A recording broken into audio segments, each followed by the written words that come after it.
बिस्मिल्लाहिर्रहमानिर्रहीम। अस्सलाम वालेकुम दोस्तों, उम्मीद है आप सब लोग खैरियत से होंगे। इस वीडियो में हम मंकी पॉक्स के बारे में बात करेंगे। जैसा कि आपने सुना होगा कि कराची के अंदर जो है दो ऐसे केस आए हैं बच्चों के अंदर जो कि जिनमें मंकी पॉक्स पाया गया है।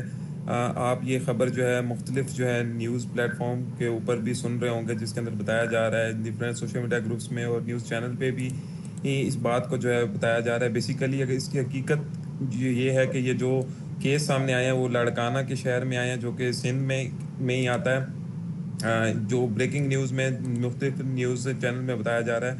अब ये जो दो बच्चे आए हैं लड़काना में, जो केसेस आए हैं, इनके अंदर जो है अलामात इस किस्म की हैं कि उनको बुखार है और जिस्म पे जो है ख़ास किस्म के रैशेस बने हुए हैं, जिनको ये लोग कह रहे हैं कि मंकी पॉक्स जो है इनके अंदर मौजूद है। लेकिन अगर हम बात करें तो इनको जो है सबसे पहले बुखार हुआ है और बुखार के बाद ही जो है इनको जिस्म पे मुख्तलिफ किस्म के रैश बनना शुरू हो गए हैं और उसके अंदर जो है पीप बनना शुरू हो गई है।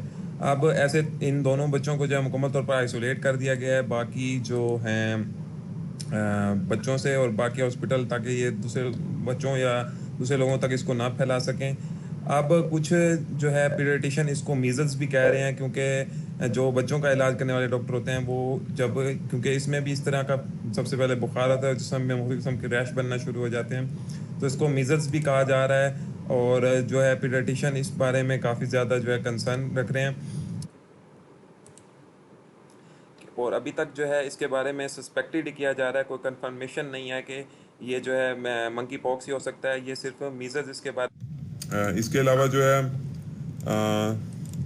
अगर हम बात करें ये किन किन, मतलब ये कैसे फैलता है, तो ये कपल्स में बहुत ज़्यादा फैलता है, फैमिली मेम्बर्स में, क्योंकि फ़िज़िकल कांटेक्ट से भी ये फैलता है। और ऐसे तमाम लोग जिनको इस किस्म के रैश मौजूद हैं, तो रैश में जो है ये रैश जो है एक से दूसरे को अगर वो कांटेक्ट में आ जाए तो उससे भी फैल जाता है। और ऐसे तमाम ममालिक जो मतलब मर्दों में इंटरेस्टेड होते हैं या गेज होते हैं, उनमें भी ये काफ़ी ज़्यादा पाया गया है। और ये ऐसे ममालिक हैं जिसमें कनाडा, यूरोप, स्पेन और वो इलाके आ जाते हैं, वहाँ पे ये काफ़ी ज़्यादा इसके केसेस देखे गए हैं। इसकी अलामात की बात करें तो इसमें जो है बुखार होता है, जो कि बच्चों और बड़ों किसी को भी हो सकता है। साथ में जो है मरीज़ को बहुत ज़्यादा ठंड और चिल्स पड़ते हैं, जिस्म में बहुत ज़्यादा दर्द होता है और ख़ास तौर पर जिस्म में जो है टांगों में पेन होगा और उसके जो है कमर में बहुत ज़्यादा दर्द होता है। इसके अलावा मरीज़ को जब बहुत ही ज़्यादा थकावट होती है, किसी भी चीज़ को करने का दिल नहीं करता और जिस्म में मुख्तलिफ तरह की गिल्टियाँ बनना शुरू हो जाती हैं, जिसे हम लिम्फेडिनोपैथी कहते हैं, जिससे मुख्तलिफ किस्म के रैश बनते हैं और रैश से जो है फिर उसमें पीप पड़ जाती है और फिर वो स्कैब बन के छिलका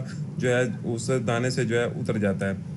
आप इस तस्वीर में भी देख सकते हैं। इसके अलावा जो है ये रैश ख़ास तौर पर चेहरे पे बनते हैं, हाथों पे, हथेलियों पे बनते हैं और पाँव की जो है सोज पे बनते हैं। आप मुख्तलिफ तरह की पिक्चर्स भी देख रहे होंगे जिसमें अभी तक कोई हकीकत नहीं है। आप इसका इंक्यूबेशन पीरियड की बात करें तो 1 से 2 हफ्तों तक होता है। इंक्यूबेशन पीरियड का मतलब यह है कि जिस्म के अंदर जब ये दाखिल होता है तो अलामात ज़ाहिर होने में 2 हफ्ते लगा देता है, यानी कुछ दिनों सबसे पहले बुखार होगा, बुखार जब सेटल डाउन हो जाता है तो उसके बाद जो जिस्म पे मुख्तलिफ किस्म के रैश बनना शुरू हो जाते हैं। और जब रैश बनेंगे तो फिर जो है फिर उसमें पीप पड़ेगी और फिर वो स्कैब बन जाता है। इसके अलावा अगर हम, कुछ लोग ये भी कहते हैं कि इस मंकी पॉक्स के आने की वजह से जो है लॉकडाउन दोबारा से हो सकता है, तो इसका जवाब जो बिल्कुल है, बिल्कुल नहीं हो सकता, क्योंकि ये बहुत ही ज़्यादा फैलने वाली बीमारी नहीं है। अभी तक जो है इसके केसेस काफ़ी ज़्यादा कम पाए गए हैं और इसका जो है अभी तक कंफर्मेटरी हमारे पास टेस्ट भी मौजूद नहीं है पीसीआर का, जो कि सिक्रीशंस में, पीप में और नेज़ल सिक्रीशंस में किया जाता है।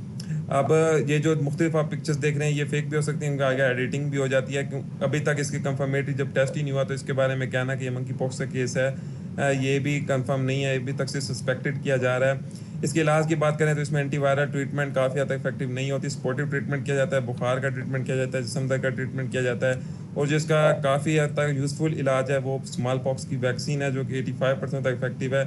अमेरिका और काफ़ी मुल्कों में ये अवेलेबल भी है और वहाँ पे यूज़ भी की जा रही है और डिफरेंट जो ममालिक हैं वो इसके बारे में तैयारी और भी कर रहे हैं और ये काफ़ी हद तक इसके लिए यूज़फुल है। इसके अलावा जो है इसकी मोर्टेलिटी की बात करें तो वो बहुत हद तक कम है। 1% मोर्टेलिटी अगर वो टाइप 1 है और टाइप 2 है तो उससे जो है 10% मोर्टेलिटी है। तो इस बुनियाद पे हम कह सकते हैं कि लॉकडाउन पे जाना काफ़ी मुश्किल है।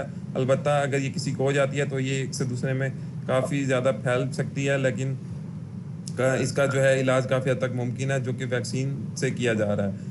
आई होप आपको ये वीडियो काफ़ी हद तक यूज़फुल लगी होगी। वीडियो अच्छी लगी हो तो वीडियो के साथ वीडियो को लाइक कर दें। कोई भी क्वेश्चन है तो आप कमेंट सेक्शन में पूछ सकते हैं, अपने दोस्तों के साथ शेयर करें ताकि उन लोगों को भी इसके बारे में मालूमात हासिल हो। और मज़ीद इस तरह के अपडेट के लिए चैनल को सब्सक्राइब कर लें और साथ खड़े बेल आइकन को दबा दें ताकि आप कोई भी वीडियो इस चैनल की मिस ना कर सकें, क्योंकि इस तरह की मंकी पॉक्स से रिलेटेड वीडियो, डिफरेंट किस्म की बीमारियों से भी रिलेटेड वीडियो मैं इस चैनल पर लाता रहता हूँ जो कि आपके लिए बहुत ही ज़्यादा यूज़फुल हो सकती हैं। इस वीडियो के डिस्क्रिप्शन में आपको सोशल मीडिया अकाउंट्स के भी लिंक्स मिल जाएंगे, वहाँ जाके भी लाजमी से फॉलो करें। हम मिलते हैं इसी तरह के किसी और नेक्स्ट वीडियो के साथ, तब तक के लिए खुदा हाफिज़।